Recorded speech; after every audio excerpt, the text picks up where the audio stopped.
Pues os voy a hablar de que Salomón no era sabio. El título de la charla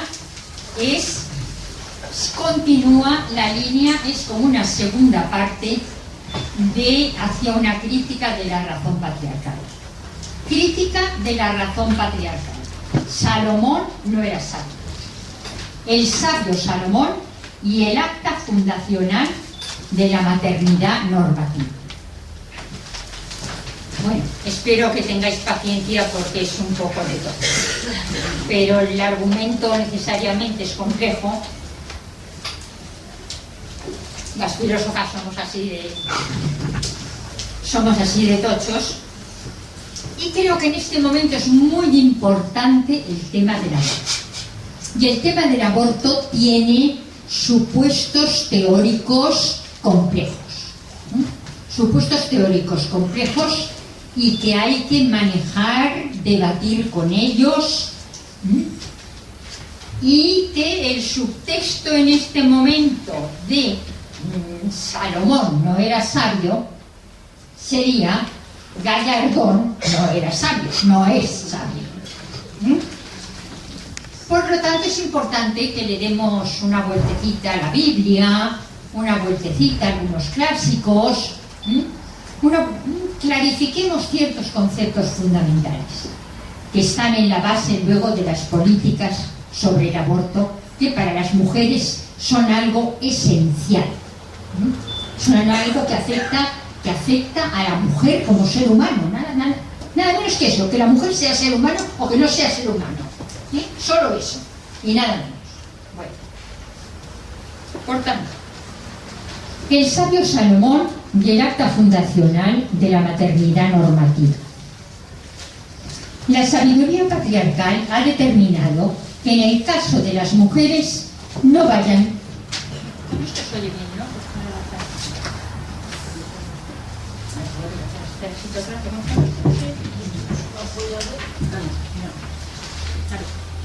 La sabiduría patriarcal ha determinado que en el caso de las mujeres ¿se ha ido la voz? La sabiduría patriarcal ha determinado que en el caso de las mujeres no vayan unidas la vida y la palabra. Está apagado. Vamos un poco.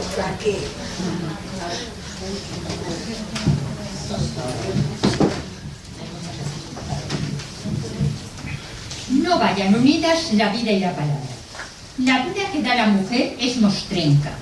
No conlleva sello de reconocimiento, legitimación. Es mera vida según la carne, no según el logos. En un texto canónico, como el que narra el juicio de Salomón, su sabiduría queda instituida sancionándose el criterio que ha puesto en juego para determinar el reconocimiento discriminatorio de la verdadera madre. Recordemos el paisaje bíblico de Reyes. Juicio de Salomón 16. En aquella sazón acudieron al rey dos mujeres públicas y presentándose a su tribunal dijo una de ellas: dígnate escucharme, oh señor mío, yo y esta mujer vivíamos en una misma casa y yo parí en el mismo aposento en que ella estaba. 3 días después de mi parto parió también ella. Nos hallábamos las dos juntas y no había en la casa nadie sino nosotros dos.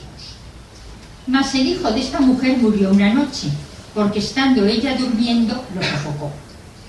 Y levantándose en silencio a una hora intempestiva de la noche, cogió a mi niño del lado de esta sierva tuya que estaba dormida y se le puso en su seno, y a su hijo muerto le puso en el mío. Cuando me incorporé por la mañana para dar de mamar a mi hijito, lo hallé muerto, pero mirándolo con mayor atención, así que fue día claro, vi que no era el mío, que yo había parido. A esto respondió la otra mujer: es falso, tu hijo es el que murió y el que vive es el mío. La otra, por el contrario, decía: mientes, pues mi hijo es el vivo y el tuyo es el muerto. y de esta manera altercaban en presencia del rey. Dijo entonces el rey: la una dice, mi hijo es el vivo, el muerto es el tuyo. La otra responde, no, que tu hijo es el muerto y el vivo es el mío. Ahora bien, dijo el rey, tráeme una espada. Y así que se lo habieron traído, partid, dijo, por la mitad al niño vivo, y dad la una mitad a la una, y dad la una mitad a la una y la otra mitad a la otra. Mas entonces la mujer que era madre del hijo vivo clamó al rey, porque se le conmovieron sus entrañas por amor a su hijo. Dale, te ruego, oh Señor, a ella vivo el niño y no le mates. Al contrario, decía la otra, ni sea mío ni tuyo, divídase, sino divídase. Entonces el rey tomó la palabra y dijo: dad a la primera el niño vivo, y no hay que matarlo, pues ella es su madre. Divulgóse por todo Israel la sentencia dada por el rey, y se llenaron todos de temor hacia él, viendo que le asistía la sabiduría de Dios para administrar justicia.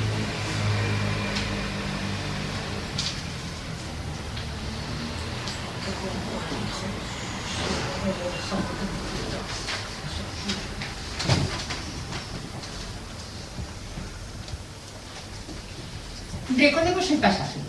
Dos mujeres públicas se disputan ante el rey la maternidad de una misma criatura. El rey dispone que el niño sea partido en dos con la espada y que a cada una de las mujeres se le adjudique la mitad. Una de ellas exclama que prefiere que le arrebaten al hijo antes de que pierda la vida. Salomón decide que le entreguen entera la criatura, ya que esta es su verdadera madre. Lo es en virtud de su disposición a renegar de su propia palabra, para salvar al niño. Nos encontramos ante una decisión que sanciona de forma esencialista.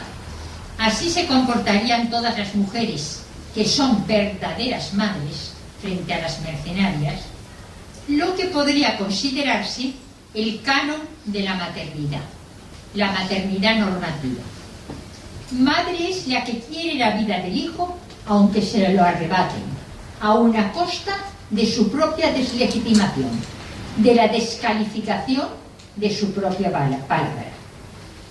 Ahora bien, la contundencia priorística que preside esta decisión podría, al menos en principio, ser cuestionada.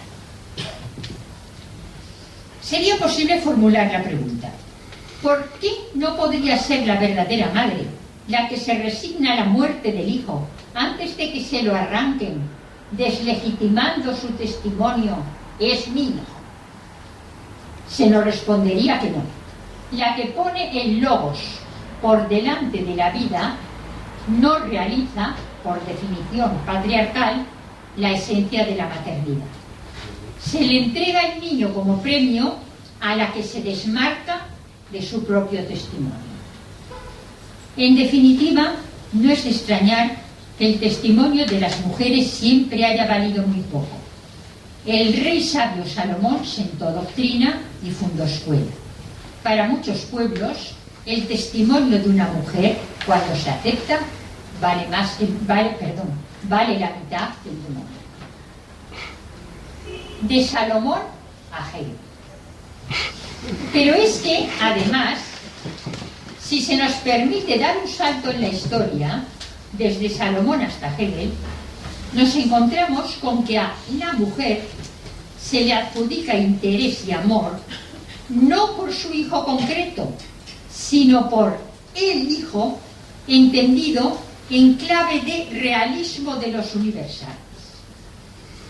En la medida en que ella no accede al estatuto de la individualidad por el bloqueo de su autoconciencia, en un nivel en el que no se puede trascender el ser genérico esencial, la mujer, como no es un individuo, es una esencia genérica, la mujer no puede orientarse al otro como individualidad. La esencia de lo femenino es una esencia compacta, un bloque de características genéricas en que cada uno de sus ejemplares individuales es irrelevante en tanto que tal y carece de entidad en la medida en que no es mera instancia de representación del género. Por ello mismo, en cuanto género, aplana en el nivel del ser genérico a los miembros de su familia con los que éticamente se relaciona. Pues, dirá Hegel, en la morada de la eticidad, que es el ámbito de la mujer, no se trata de este marido o de este hijo, sino de un marido o de los hijos en general.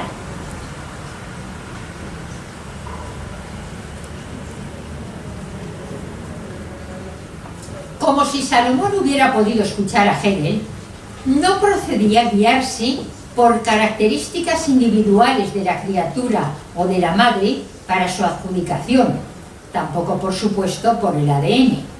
Así, no cabía sino el expediente límite de lo que ha quedado acuñado como la decisión salomónica. No querríamos que se nos malinterpretara. No afirmo que la verdadera madre era la otra y que Salomón se equivocó. Dejamos la cuestión en epogeo. La decisión salomónica tiene a su favor el resultar más intuitiva, pero a su vez quizás es más intuitiva porque se nos ha impuesto la lógica genealógica patriarcal. Solo nos interesa llamar la atención sobre la irrelevancia de la palabra testimonial femenina instituida fundacionalmente por el patriarcado y que la inhabilita para fundar genealogía. Esto es lo fundamental. En la genealogía se unen el logos y el genos. Genealogía, logos, genos. Y la mujer expulsada del genos, porque no se cree su palabra, expulsada del logos, porque no se cree su palabra, ¿cómo iba a legitimar el genos? Pues bien, entendemos que una filosofía no patriarcal deberá incorporar a las mujeres a la genealogía, legitimar su palabra, acogerla en el ámbito del logos. Con esta finalidad,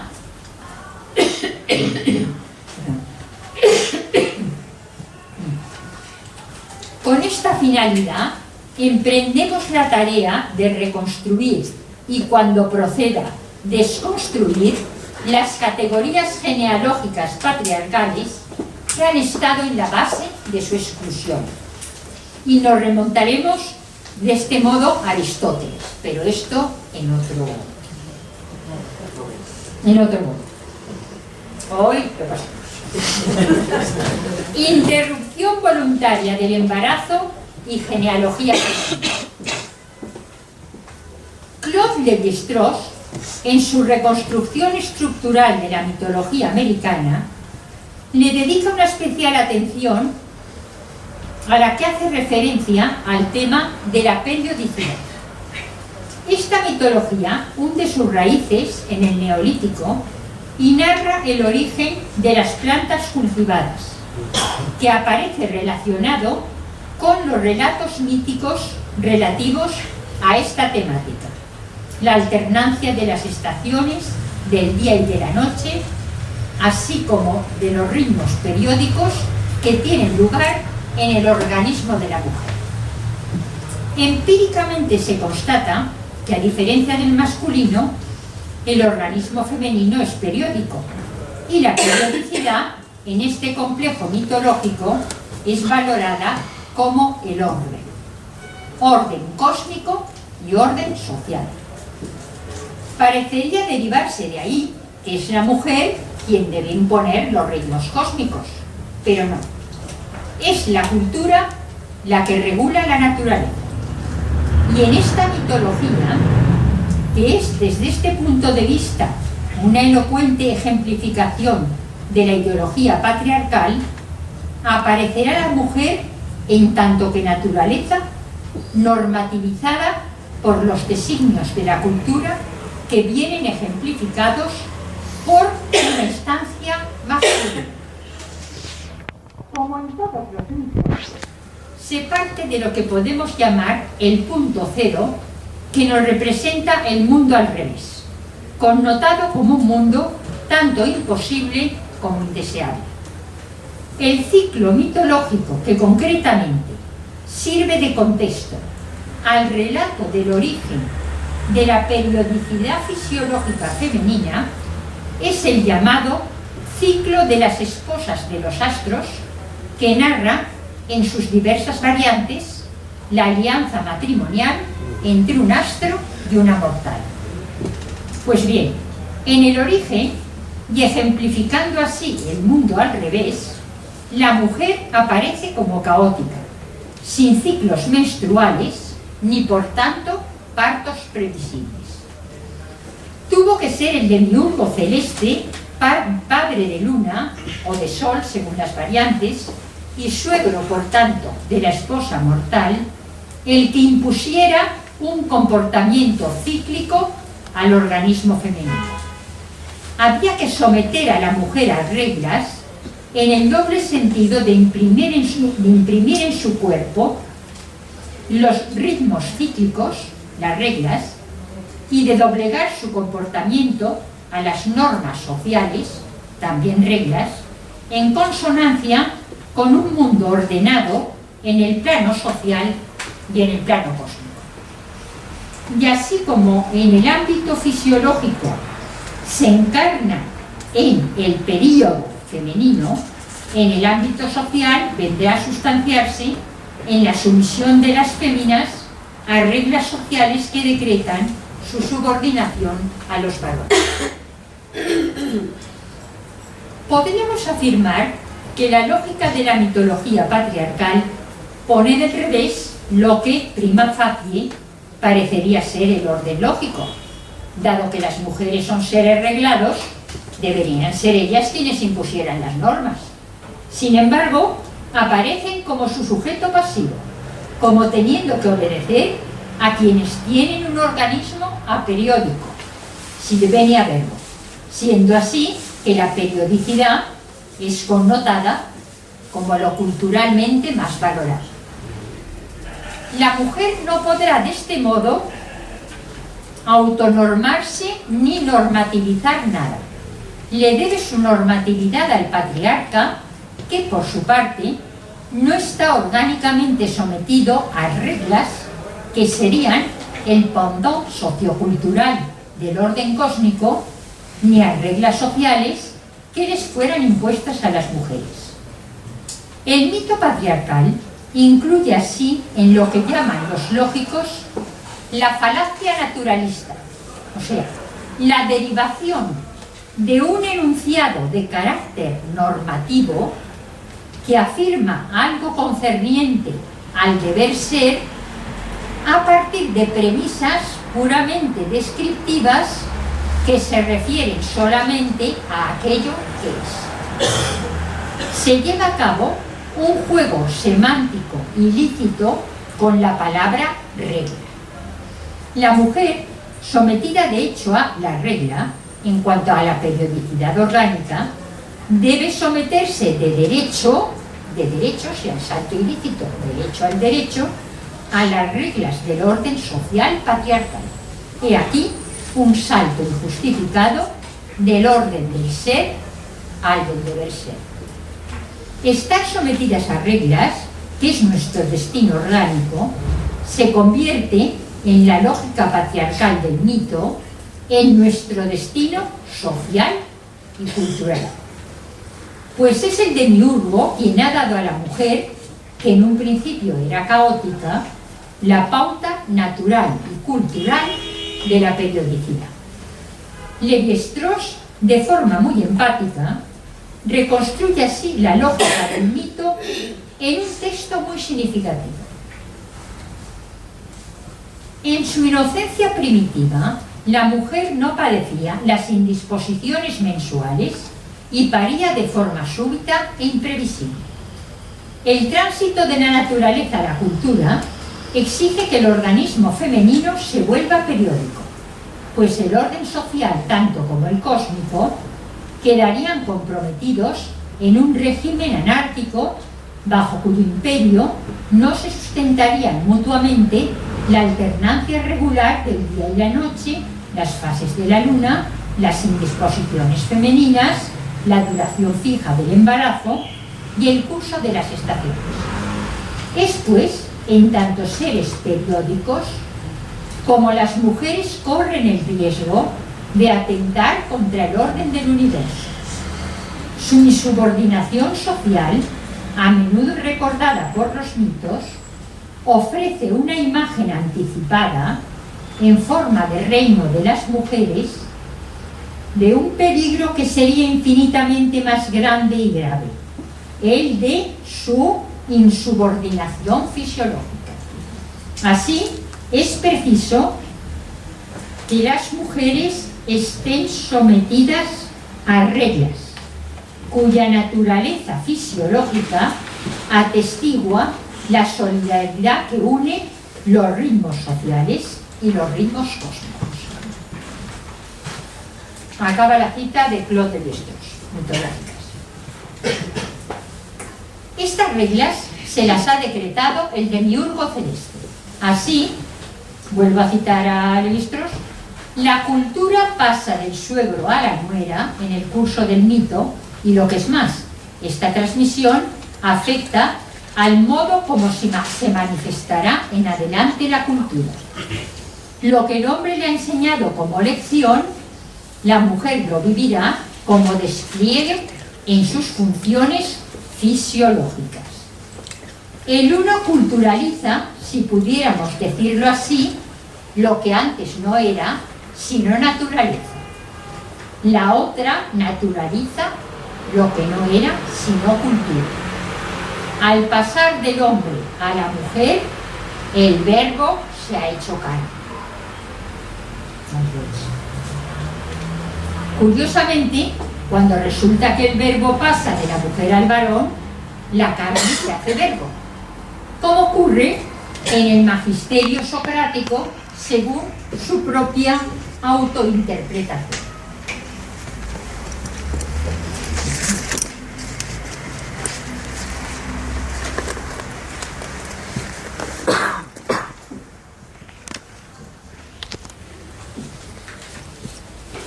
La madre de Sócrates era comadrona y daba lugar a hijos según la carne. El hijo será comadrón filósofo y, por su arte llamada mayéutica, parirá verdades, parirá enunciados verdaderos. Así, recordemos las propias palabras de Sócrates en el diálogo platónico titulado Teeteto. Lo cito. Los logros de la partera son inferiores a los míos. No es propio de las mujeres el dar a luz unas veces a criaturas reales y otras a meros fantasmas, de manera que resulta difícil distinguirlos unos de otros. Si llegara a suceder semejante cosa, la más elevada y noble tarea de la partera consistiría en distinguir lo real de lo irreal. Mi arte mayéutica, en general, es como el de ellas. La única diferencia es que mis pacientes son hombres, no mujeres, y que mi trato no es con el cuerpo, sino con el alma, claro, que está en trance de la realidad.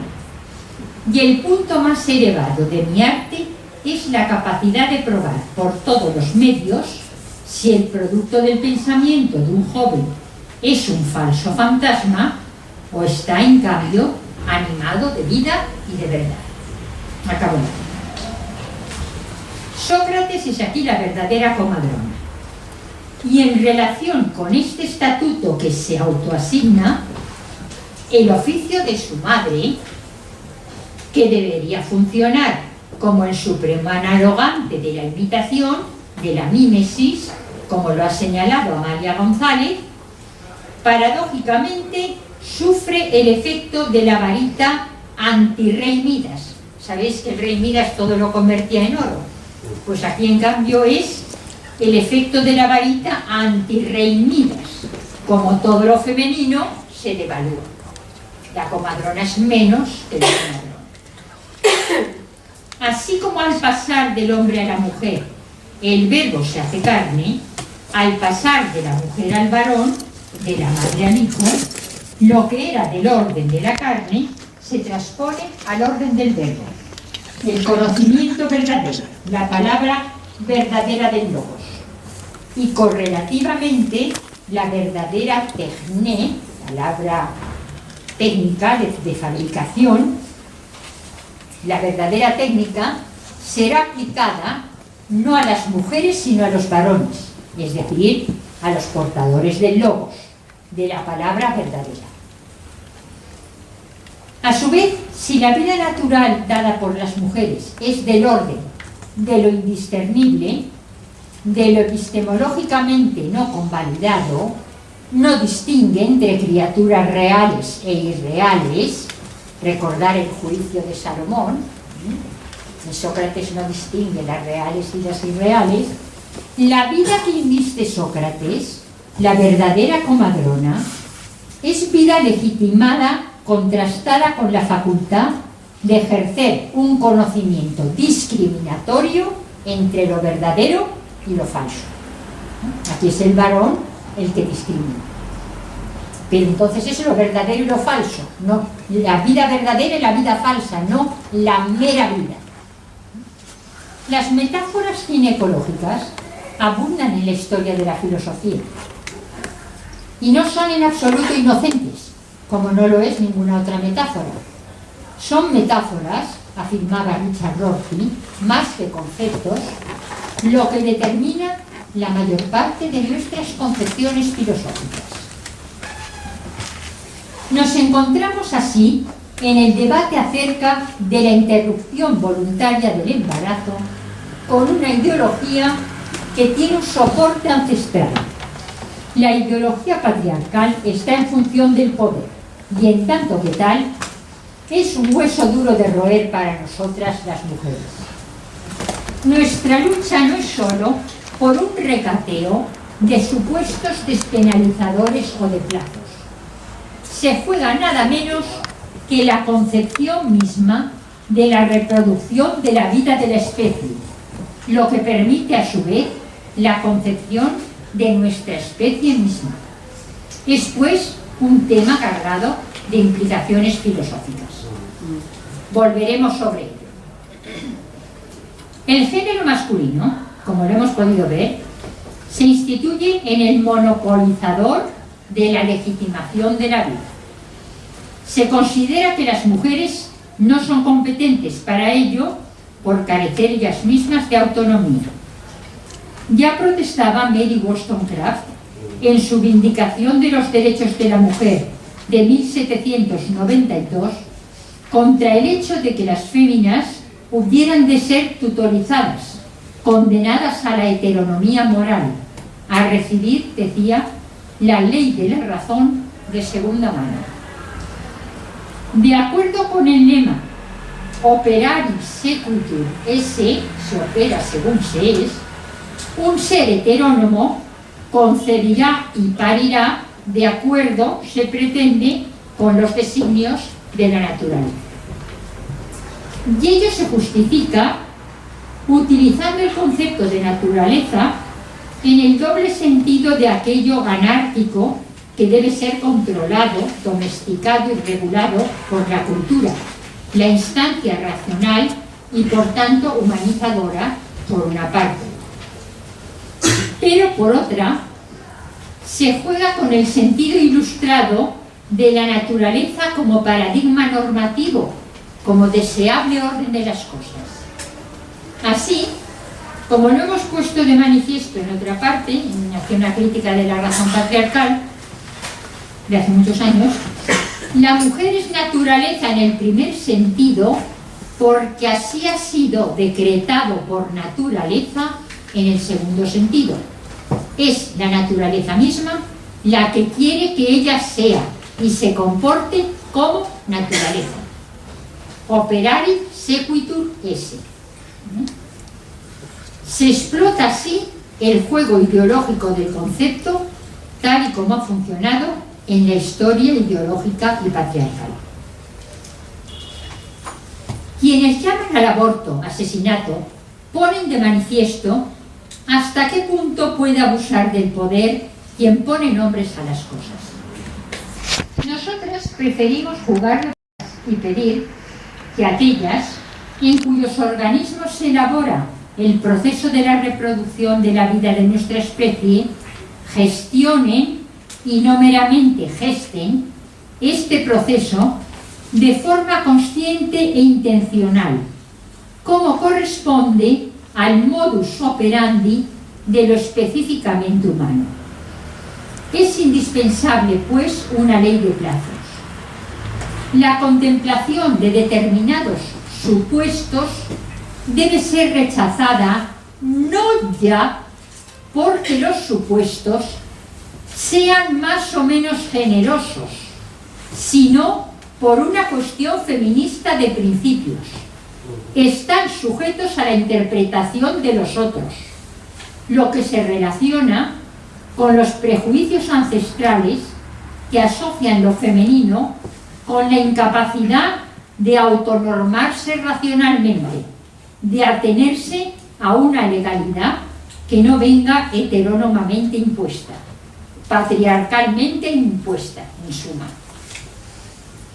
Los supuestos le tipifican a la mujer desde fuera como situaciones límite que responderían a una casuística propia de una ética prekantiana, que la ética prekantiana no da leyes particulares sino universales, propias de la razón universal, que respondería a una casuística propia de una ética prekantiana, una ética para menores de edad incapaces de regirse por el imperativo categórico, obra de tal manera que puedas querer que la máxima que regula tu acción se convierta en ley universal. Esa debería ser la máxima, una máxima que se pueda querer universal.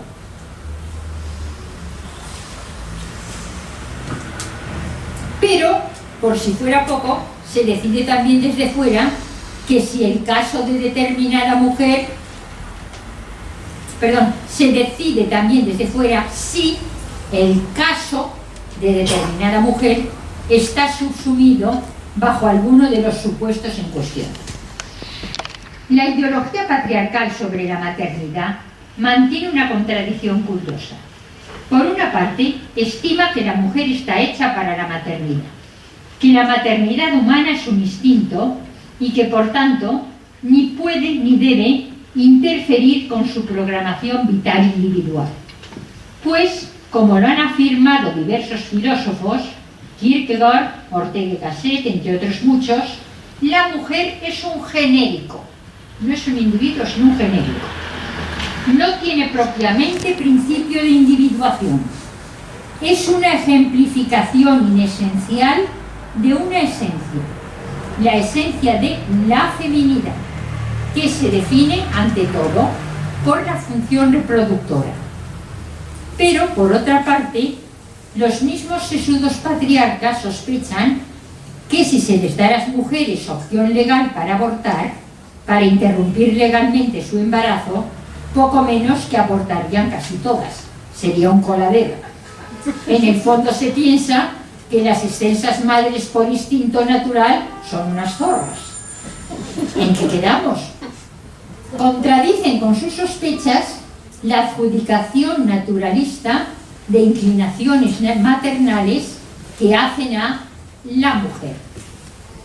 Sospechamos acerca de sus sospechas. En el fondo, no deben creer en el instinto maternal. Más bien son misóginos que quieren penalizar la sexualidad de las mujeres que no se atiene a sus cánones. Así, ser madre sería aceptar cual fatalidad el accidente natural, el avatar biológicamente impuesto, la biología como destino ciego. Pero nosotras afirmamos que ser madre así es violento e inhumano. Pero no acaban aquí las contradicciones en la ideología patriarcal.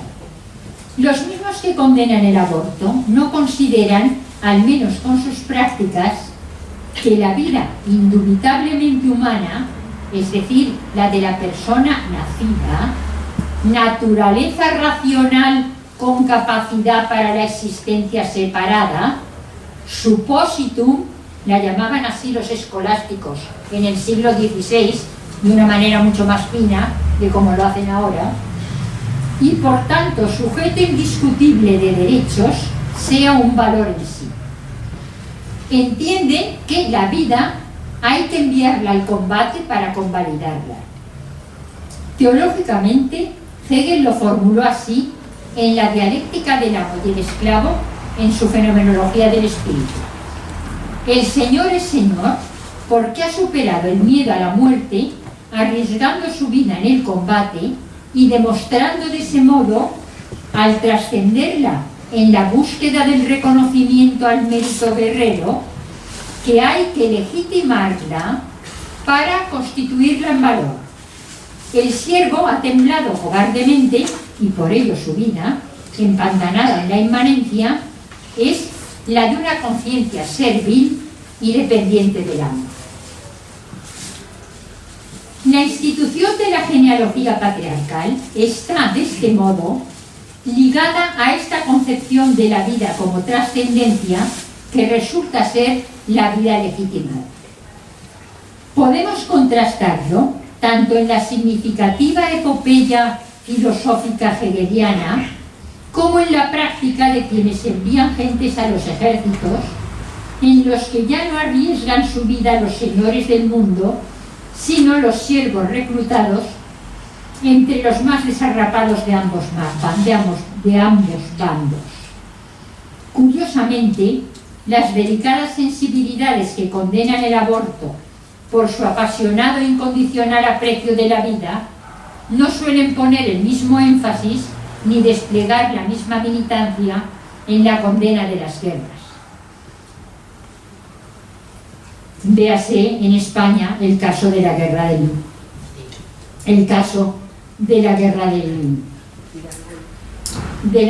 Golfo, el último caso, véase el caso de la guerra de Afganistán. Se ve que cuentan con la docilidad y la incondicionalidad con que los úteros femeninos vayan a reponer las vidas humanas. Si las portadoras de los úteros, no se olviden, los úteros lo son de personas, pretenden poner condiciones, por ejemplo, que el dar la vida al otro sea compatible y se integre sin ser descalificado a priori por irrelevante en su proyecto de vida, tendremos sin duda más voces cualificadas a la hora de disponer de la vida. No ya desde los cálculos de la razón instrumental, del mero ajuste de los medios a fines no dilucidados valorativamente, sino desde las consideraciones de la razón práctica, de esa razón que reclamaban los filósofos de la escuela de Frankfurt para que estimara la racionalidad de los fines mismos.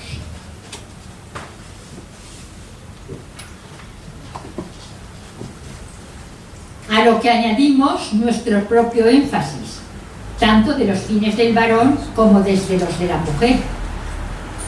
A los seres humanos, desde una perspectiva existencialista, se los trata como fines en la medida misma en que se tienen en cuenta sus fines, pues no son sustancias racionales idénticas a sí mismas, cerradas en sí mismas, sino proyectos que se trascienden permanentemente en la búsqueda y en la prosecución de sus fines. Si, de acuerdo con las concepciones patriarcales, la vida según el logos, según la palabra, el verbo o las grandes razones invocadas para hacer la vida digna de ser vivida, vale más que la mera vida según la carne, la mostrenca vida, ¿por qué cuando se trata de las genitoras es esta última lo que se impone como lo más valioso. Si la humanidad ha de reproducirse no solo como especie zoológica, sino con plena autoconciencia cultural, entonces,